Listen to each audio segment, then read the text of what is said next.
Mr. Smoot raised the specter of violence in the streets, and especially at Watts. We've been reading of late that the Black Panthers have become a kind of a social worker organization, somewhat like the Boy Scouts, who prefer to feed children who are starving or to go to Chad to clothe the unclad Hottentot. The Panthers are no such thing. I wonder, George Schuyler, if you would comment on the Panthers and on what's happening with the pixelated preachers, I think you call them. Well, I tell you, I haven't been following the Panthers very closely.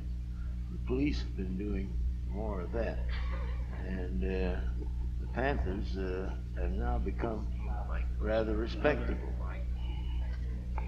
They've become rather respectable now in that they've gotten government money and they're living well, and they starting off with Saul Alinsky and others who told them and taught them how to get money out of the government and how they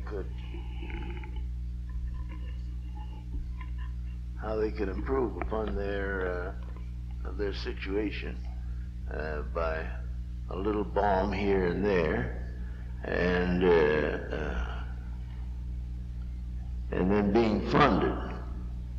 I didn't quite understand the meaning of the word until a school teacher who owns considerable property was telling me about the property that she had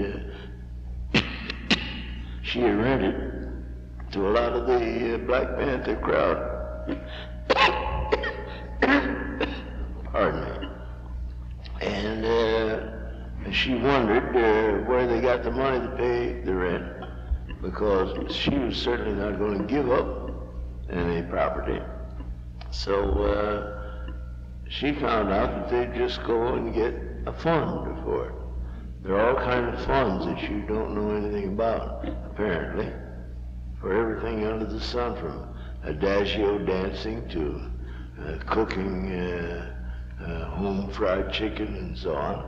And these amount to thousands of dollars.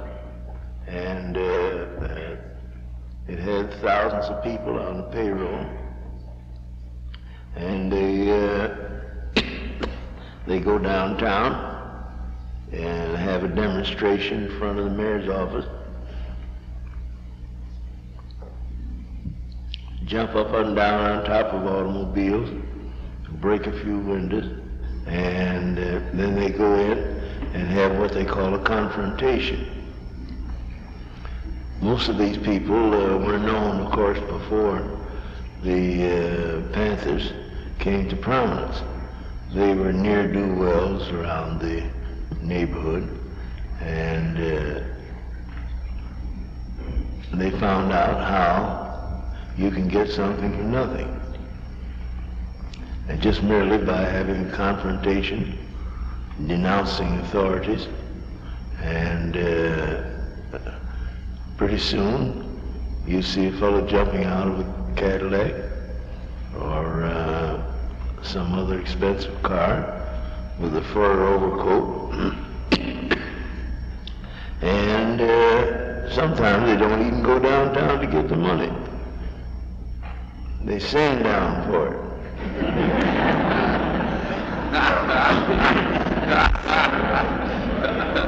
And the police are not going to bother them, because the police are in on the racket too. They don't do anything. Once in a while they might whip somebody's head, but that's just some panther that got out of line. The old heroic Panthers are sort of out of it now.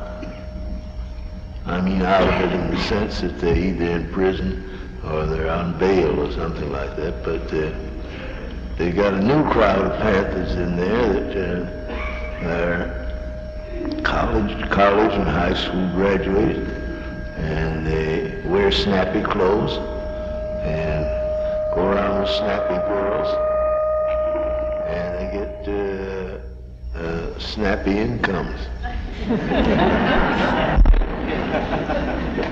I don't really know how all this is done because I always had to do some kind of work for a living. But,